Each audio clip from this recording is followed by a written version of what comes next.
درود بر شما بینندگان عزیز تلویزیون حزب کمونیست ایران و همراهان همیشگی برنامه زنده ویژه خیزش مردمی و انقلاب سراسری ایران. خوشحالم که یک بار دیگه در خدمت شما عزیزان هستم. در آستانه آغاز پنجمین ماه از خیزش انقلابی زن، زندگی، آزادی قرار داریم. همونطور که مطلع هستین در این مدت مردم مبارز و انقلابی ایران دستاوردهای بسیاری داشتند، از همبستگی و اتحاد بی‌نظیر داخلی تا حمایت‌های با شکوه خارج از کشور از مردم انقلابی ایران. اما این روزها بحث آلترناتیو پس از سرنگونی جمهوری اسلامی به بحث داغی بدل شده. عده‌ای از جریانات سیاسی مخصوصاً خارج از کشور از اتحاد عمل و ایجاد جبهه فراگیر صحبت می‌کنند. عده‌ای هم این اتحاد عمل رو مشروط به تمامیت ارضی دونستند. راجع به این انقلاب با شکوه و همینطور اتحاد عمل و خواست تمامیت ارضی امروز همراه هستیم با رفیق ابراهیم علیزاده، دبیراول کامله سازمان کردستان حزب کمونیست ایران، تا در این مورد گفتگویی داشته باشیم. رفیق ابراهیم، سلام و درود. خوشحالم که در خدمت شما هستم. خیلی خوش اومدین. خیلی متشکرم و خدمت شما و همکارانتون عرض سلام دارم و همینطور بینندگان محترم. خیلی خوش اومدید. رفیق ابراهیم، خب همونطور که اشاره کردم در 4 ماه و میشه گفت نزدیک به 5 ماه از خیزش انقلابی ژینا میگذره و مردم ایران دستاوردهای بسیاری داشتن، اما قطعا این خیزش انقلابی نقاط ضعفی هم داره. خوشحال میشم که ارزیابی شما را از این خیزش انقلابی و همینطور نقاط ضعف و نقاط قوت این انقلاب رو بشنویم. مهمترین دستاورد این انقلاب یا خیزش انقلابی و هر نامی که بنامیم در واقع شروع درخشان اون بود. از کردستان انقلابی، کردستانی که تحت ستم با سابقه 43 سال مقاومت در برابر رژیم جمهوری اسلامی بود و بعد با شعار پیشرو و مترقی زن، زندگی، آزادی و با عملکردی وحدت طلبانه. ببینید ما در طی 43 سال گذشته حداقل شاهد 30 مورد خیزش انقلابی مردم در نقاط مختلف ایران در سطح سراسری بودیم، اما تنها از سال 1396 به این سوست که شعار سرنگونی جمهوری اسلامی در دستور کار جنبش انقلابی و خیزش مردم قرار میگیره و این بار یعنی در واقع شروع از نو این مبارزه برای سرنگونی جمهوری اسلامی از کردستان شروع شد و همینطور گفتم که با شعارهای مترقی و وحدت طلبانه.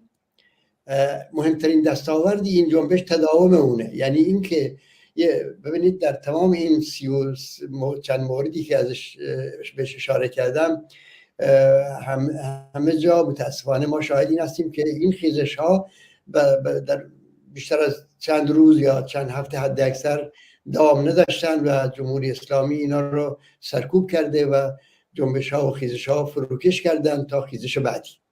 اما این بار میبینیم که در اشکال مختلف به شیوه های متنوع بیش از 4 ماه هست که این جنبش داره در برابر جمهوری اسلامی مقاومت میکنه، علی رغم سرکوب های وحشیانه، علی رغم دستگیری حدود 30,000 نفر از به اصطلاح مبارزین در صحنه.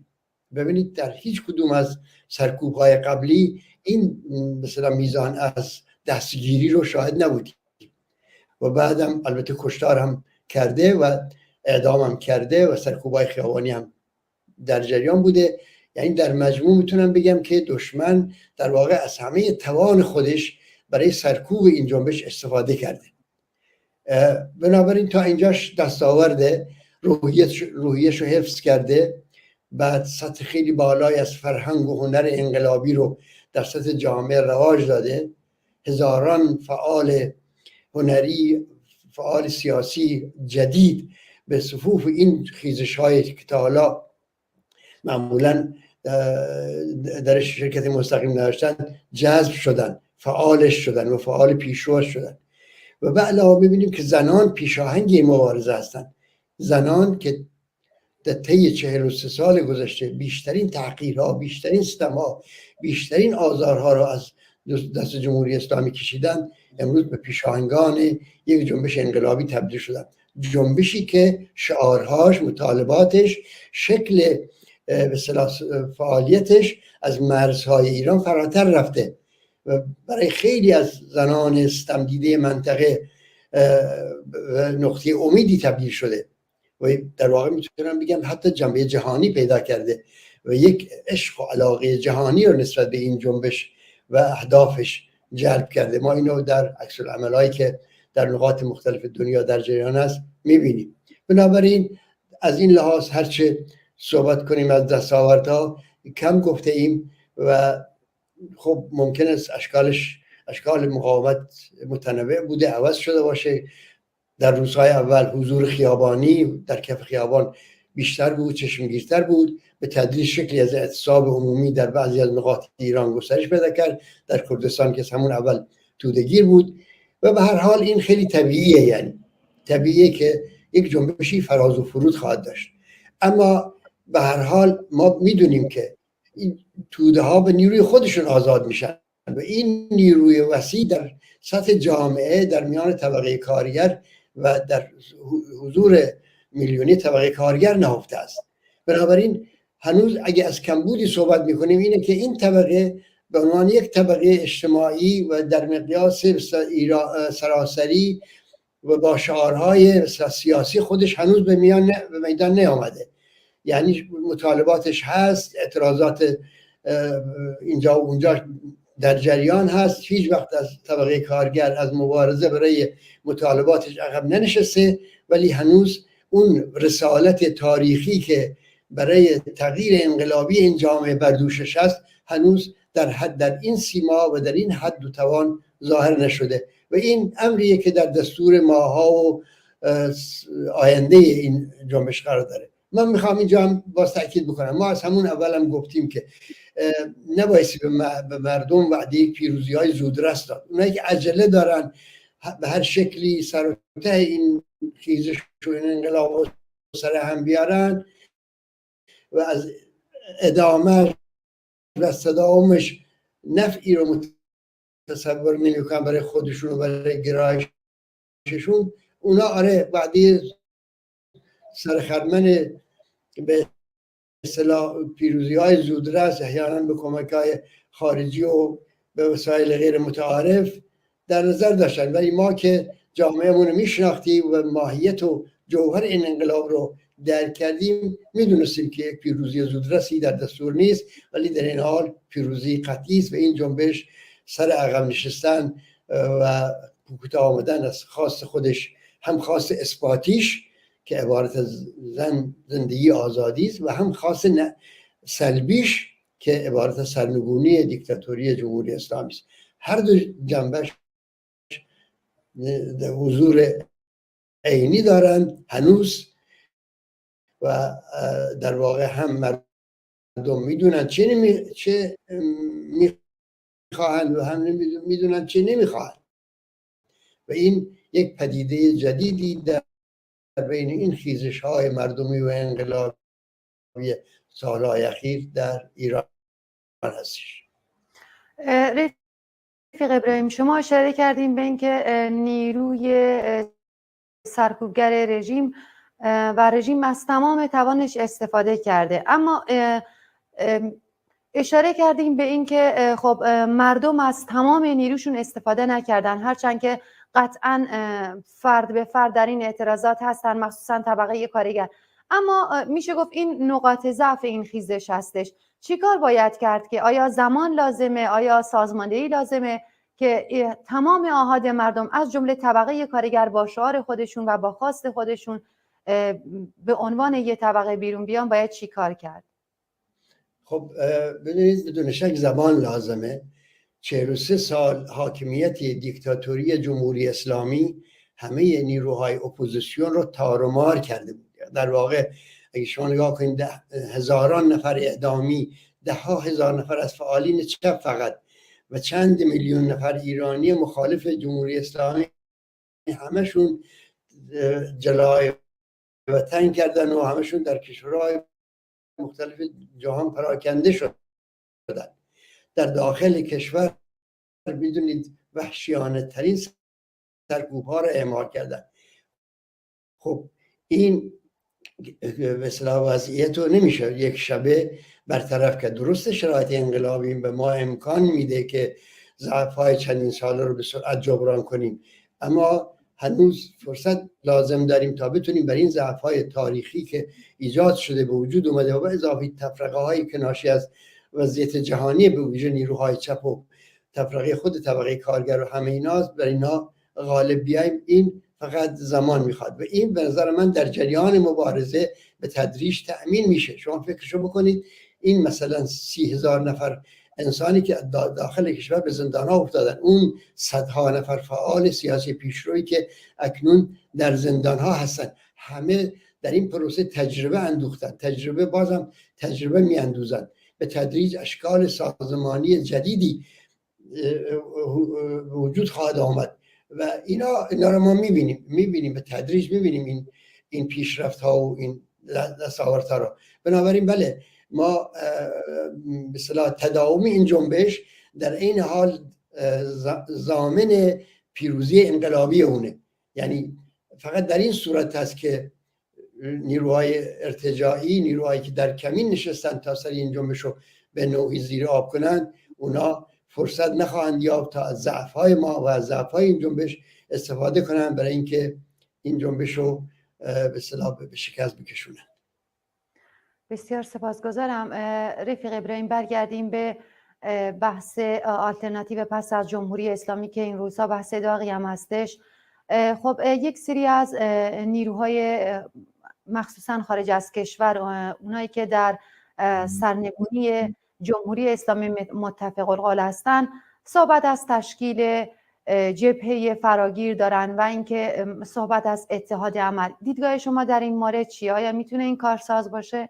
جمهوری اسلامی طی این 43 سال حاکمیت خودش طیف وسیعی از مخالفان خودش رو شکل داده، از اصلاح طلبان حکومتی و سران جنبش سبز که هنوز خیلی هاشون تو زندان هستن، تا افراد و نیروهای طرفدار رژیم پیشین، تا سرمایه‌دارانی که املاک و دارایی‌هایشان را سران حکومت اسلامی بین خود تقسیم کردند، تا توده‌های وسیع زنان که این همه حقارت و تحقیرهای غیر قابل تصوری رو طی این 43 سال تحمل کردند، تا توده کارگرانی که زیر خط فقر زندگی میکنن، تا سازمان‌های سیاسی مختلف تبعیدی راست و تا کمونیستا و تا جامعه مدنی، هنرمندان، نویسندگان، شاعران، طرفداران محیط زیست و غیره و غیره.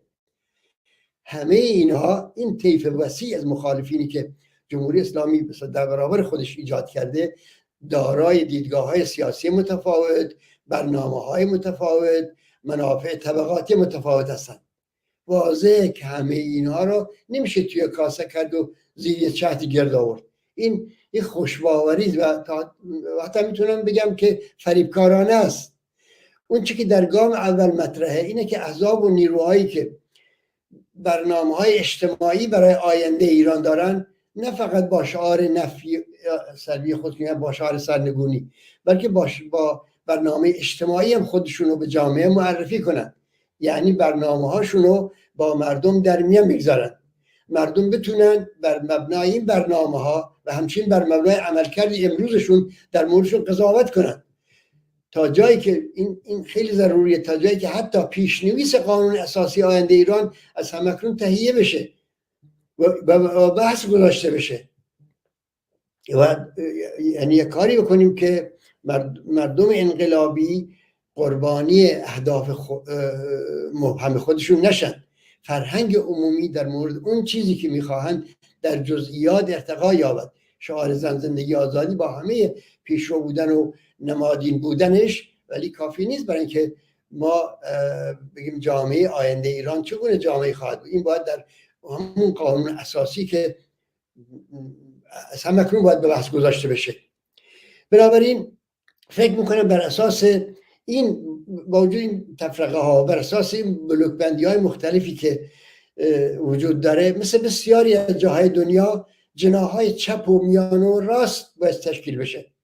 وقتی این جناحهای چپ و میانه و راست با برنامه‌های اجتماعی روشنشون تشکیل شدن، اون موقع میشه شاید راجع به فصل مشترک‌های احتمالی برای سرنگونی جمهوری اسلامی با توجه به توازن قوایی که میان این گرایش‌ها وجود داره بشه راجع به اینا صحبت کرد.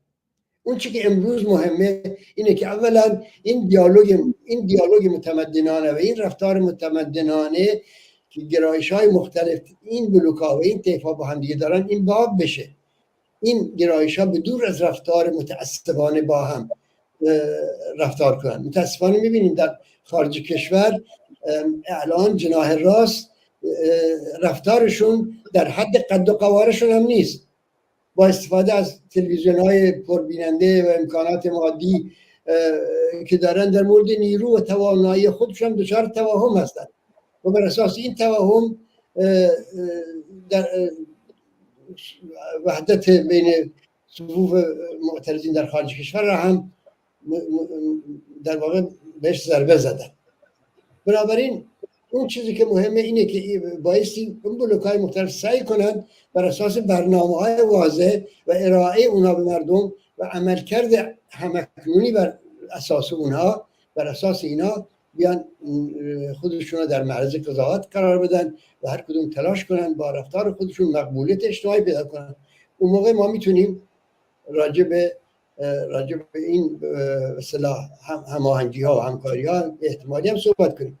در این رابطه به خصوص خیلی مهمه برای ما نیروهای چپ و طرفداران طبقه کارگر که اینه که مثلا از تجربه 43 سال گذشته و به خصوص از تجربه 4-5 ماه گذشته درس بگیریم و رفتارهای غیر سیاسی و غیر منطقی و سکتاریستی در میان نیروهای چپ خاتمه داده بشه و راه برای یک وحدت بزرگ نیروهای چپ طرفدار طبقه کارگر، طرفدار عدالت اجتماعی، طرفدار سوسیالیسم، راه برای وحدت اینا فراهم بشه. بسیار سپاسگزارم. خب رفیق ابراهیم، مدتیه که رضا پهلوی پسر شاه سابق که حکومتش توسط همین مردم انقلابی سرنگون شد، با راه انداختن کمپینی تحت عنوان من وکالت میدهم بحث از، البته که خودش میگه که من بعد از سرنگونی قدرت نمیخوام، اما خب در حد یه رهبر خودش رو میخواد غالب کنه به مردم ایران. آیا مردم ایران تجربه 43 سال گذشته که الان میشه تقریبا 44 سال پیش رو تکرار میکنن و آیا این خودش نقض دموکراسی نیست که مردم ایران خواهان اون هستن؟ ببینید این که مثلا میگن که من قدرت نمیخوام و من در حاشیه قرار میگیرم، اینو خمینی هم میگفت و اون به اصطلاح نسیه است. اون چیزی که نقد رفتار امروزه. ببینید رفتار امروز در مواضع امروز، در بحث‌های امروزشون شما مهر یک دیکتاتوری هار ضد مردمی رو میبینید. از همین حالا دارن برای مردم کردستان، برای ملیت‌های مختلف خط و نشان میکشن، خط قرمز معلوم میکنن. از این لحاظ به نظر من به این حرفای به اصطلاح کلی و به اصطلاح عامه پسندشون نبایستی اکتفا کرد. اینو بایستی در عمل امروزشون هم محک زد و عمل امروزشون متاسفانه نشانه هایی از رفتار فرداشون هم داره. در حالی که شما میبینید مثلا فرض کنید خمینی وقتی تو لشاته بود میگفت که زنان آزاد خواهند بود، با کمونیستا فعالیت خواهند داشت، من میرم قم میشینم دنبال نماز و طاعت خودم خواهم بود و اینا. اون اینا را میگفت. تازه اینم نمیگن. اون اینا را میگفت این شد، تا اینایی که اینا را هم نمیگن تا چه بشن. راجع به این کمپین به نظر من حتی از نظر بسیاری از صاحب نظران خود طیف طرفداران حکومت پادشاهی نامربوط بود و از همون ابتدا مهر شکست رو بر خودش داد و در واقع میتونم بگم که مرده به دنیا اومد. این کمپین نه تنها هدف مورد ادعای سازمان دهندگان اونو برآورد نکرد، بلکه به شدت هم تفرقه اندازانه بود و همراه با رفتارهای دیگرشون هم که اشاره کردم در اعتراضات و مبارزات و همبستگی ایرانیان در خارج کشور لطمه زد. وقتی میگم عمل کردشون محکه، منظورم همین موارده.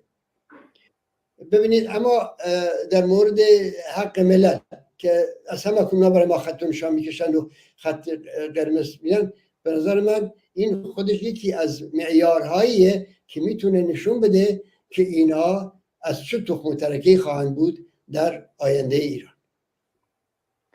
بله، خب در مورد حق ملل صحبت کردین. خب ما میدونیم که ایران یک کشور چند ملیتی هستش و ملت‌های مختلفی در این جغرافیا ساکن هستند.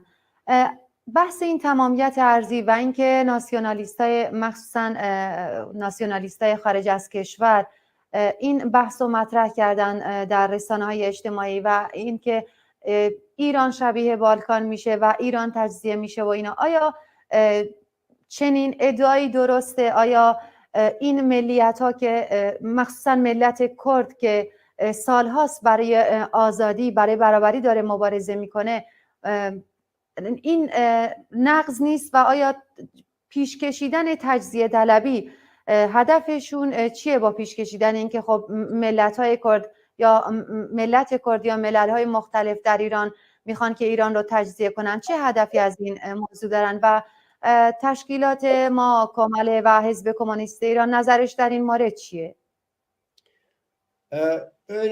مطرح کردن خطر تجزیه ایران در این مقطع چه از جانب جمهوری اسلامی و چه از جانب اپوزیسیون راست ایران معنایی جز این نداره که اینها در هیچ شرایطی حاضر نیستن حقوق پایمال شده ملت‌های ساکن ایران رو به رسمیت بشناسن. انکار وجود ملت‌هایی که در جغرافیای ایران دور هم جمع شدن در واقع به معنای اونه که اونها حتی به دموکراسی و حقوق بشر ادعایشون هم پایبند نیستن. شما میدونید که در اعلامیه جهانی حقوق بشر و میثاق‌های وابسته به اون در مورد حقوق ملت‌ها خیلی وضوح صحبت شده. ما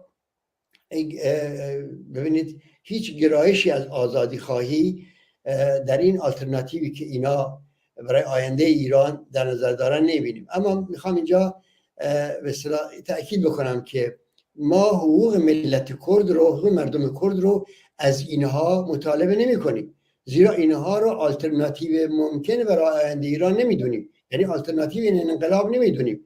حالا بندوبستای بشه اتفاقاتی مثل نظیر اون چیزی که خمینی رو به قدرت رسون در ماهای آخر حکومت شاه و اینا، مثل خنثی شدن ارتش و همکاری ارتش با رژیم جدید و مثل به هر حال تصمیماتی که در گوادلوپ گرفته شدن اینا حالا کاری به این ندارم. اینا احتمالاتی هستند که خب مردم باید با چشمای باز مواظبش باشن و بهش فکر کنن. اما اون چیزی که مهمه اینه که اینا اگه ما به یک انقلاب فکر میکنیم و پیروزی انقلاب، اینا به هیچ وجه آلترناتیو انقلاب نیستن. بنابراین در این مورد مخاطب به ما، این در مورد حقوق ملت کرد مخاطب ما اینا نیستن و ما ارزشی برای خط قرمزهایی که اینا به اصطلاح میگذارن قائل نیستیم. چیزی که مورد نظر ماست و مخاطب ما در این زمینه مردمی هستند که در کف خیابان شعارهای وحدت طلبانه سر میدن. ما به حفظ وحدت این مردم متعهد هستیم و ما خواهانی هستیم همبستگی مبارزاتی مردم کرد با مردم سراسر ایران تأمین بشه. مردم سراسر ایران از این همبستگی اطمینان داشته باشند. این از این لحاظ هست که ما راجع به این صحبت میکنیم. بنابراین این که اونا مثلا چه ادعایی دارن فقط ماهیت خودشونو با این خط قرمز ها روشن میکنن برای ما، که خب در حد خودش مفیده. به نظر من خوب بود که مردم تو همین فاصله اینا رو شناختن و این دموکراسی خواهی مثلا دروغین اینها رو محک زدن. تا اونجا که مثلا به این سوال شما مربوط میشه، یعنی بخش دوم سوال شما در واقع که مربوط میشه به برنامه ما برای آینده کردستان و به این موضوع مورد بحث در سطح جنبش، ما 3 سند برنامه‌ای در این مورد داریم: برنامه حزب کمونیست ایران، برنامه حاکمیت مردمی در کردستان و سند همکاری با احزاب سیاسی در کردستان.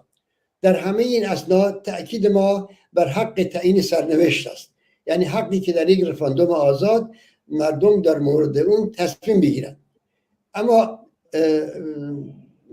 اینجا هدف ما تأکید بر یک حقه، اینکه مردم چگونه از این حقشون استفاده میکنن این بستگی داره به این که در واقع چه حکومتی در ایران بر سر کار باشه و و آیا شرایط برای تأمین همه اون مفادی که در برنامه حاکمیت قید شده شرایط برای اون فراهمه. یعنی میخوام بگم که در روز رفراندوم که مردم از این حقشون استفاده میکنن، ما به عنوان یک حزب هم رأی خودمون رو خواهیم داشت. اون موقع رأی ما بستگی داره به ماهیت دولت مرکزی. اگر این دولت مرکزی به مفاد برنامه حاکمیت توده در کردستان متعهد باشه و در عمل سیاسی خودش این پایبندی رو نشون داده باشه، ما خواهان وحدت سیاسی سازمانی و ملی داوطلبانه همه ملت‌های ساکنان هستیم و به هیچ وجه جدایی رو توصیه نمی‌کنیم. بنابراین مسئله بر سر اینه که ما در چه شرایطی انقلاب ما به پیروزی میرسه. این انقلاب با اون جهتی که تا حالا داشته جای نگرانی نیست. حالا که مردم بلوچستان از مردم کردستان دفاع میکنن، مردم کردستان از مردم آذربایجان و آذربایجانی و کرد و شیعه و سنی و همه دوش به دوش هم هدف مشترکی رو با شعاری بسیار پیشرو مترقی دنبال میکنن. جایی برای هیچ نوع به اصطلاح رشد تمایلات تجزیه طلبانه و نمیدونم اینا نیست.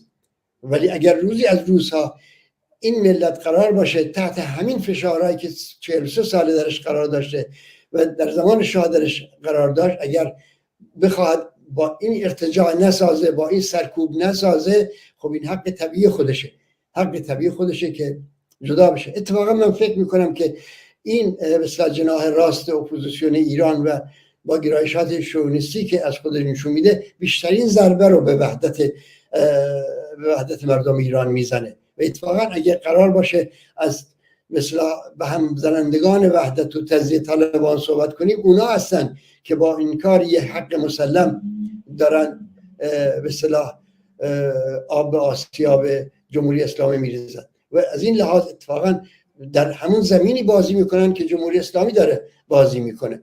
این جمهوری اسلامی اردوگاه ما رو مورد اردوگاه اپوزیسیون کرد ایران مورد حمله قرار داد، هنوزم تهدید و شمشیر رو بر بالای سرش رو نگه داشته.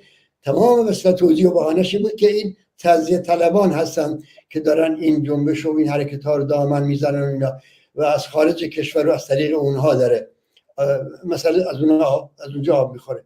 خب این یعنی بازی کردن در زمین جمهوری اسلامی.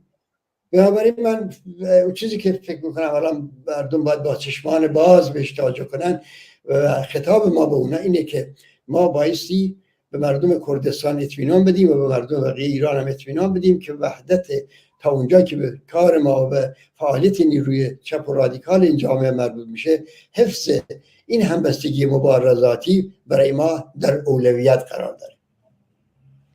بله، بسیار ممنونم. رفیق ابراهیم، شما اشاره کردیم به اینکه خب جمهوری اسلامی تحت فشار هستش، چه در منطقه و چه در سطح جهان، و اینکه خب سپاه تروریستی در سپاه پاسداران در لیست تروریستی قرار گرفته و همینطور پایین اومدن ارزش پول ایران هر روز بیش از روز گذشته، تورم افزار گسیخته‌ای که بر گرده کارگران سنگینی میکنه و همین انقلاب زن زندگی آزادی که در جریان هستش و میشه گفت این فشار مضاعفی رو به مسئولین رده بالای رژیم آورده و بیش از همه صدای ناقوس مرگ این رژیم رو خود سران رژیم هستش که شنیدن.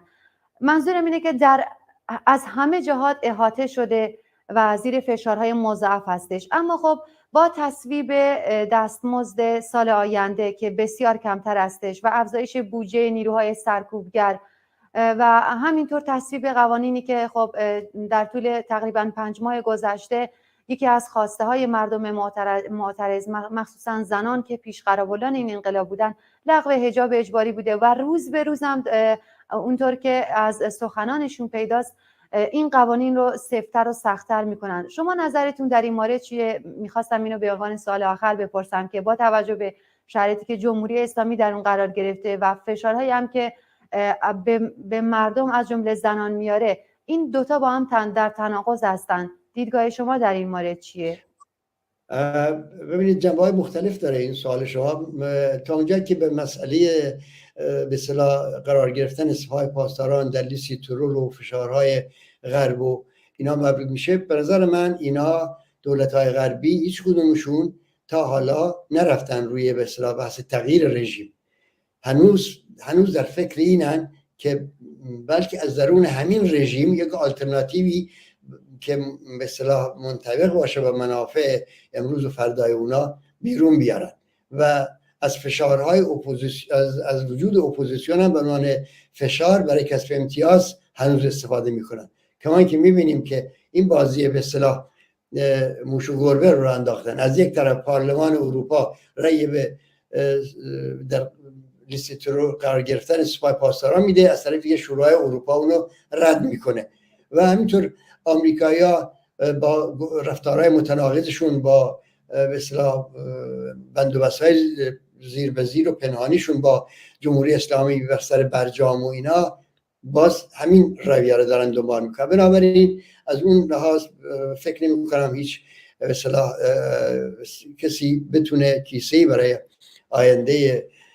جنبش ما بدوزه و این فکر تمامش فقط مثلا تا اینجا تمامش به زیان این مردم این جنبش تمام بوده و نیروهایی که مردم رو با این وعده ها سرگرم میکنن در واقع میخواهن مردم در عمل به خونه هاشون برن و با وعده سرخرمن به اصطلاح کمک های خارجی و پشتیبانی بین المللی و اینا بلکه جمهوری اسلامی سرنگون بشه. این رژیم تا وقتی که این جنبش اون قدرت واقعی خودشو تا اونقدر نشان نداده باشه که دیگه تغییر این رژیم به یک واقعیت عینی روز اسلام ناپذیر تبدیل شده، این دولت‌های غربی یک موضع قاطعانه ای نمیگیرن، همونطور که در رژیم شاه هم این کار کرده.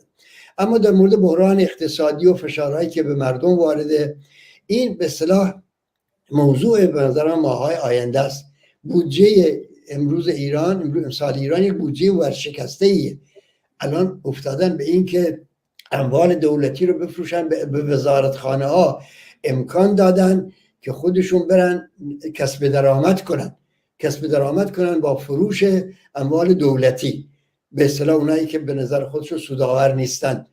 و این یعنی نداشتن هیچ نقشه اقتصادی برای سر و سامان دادن به اقتصاد بحران زده ایران، یعنی واگذار کردن همه چیز به اتفاقات روز، از امروز به فردا. این از این ستون با ستون حرکت کردن است. همونطور که مثلا در چند ماه پیش در مسئله بورس یه جنجال را انداختن، یه مقدار مردم رو با مسئله بورس سرکیسه کردن، الان هم با فروش این مراکز به اصطلاح که سود ده نیستن، با فروش اینا میخوان به بخشی از این نابسامانی اقتصادشون جبران کنن.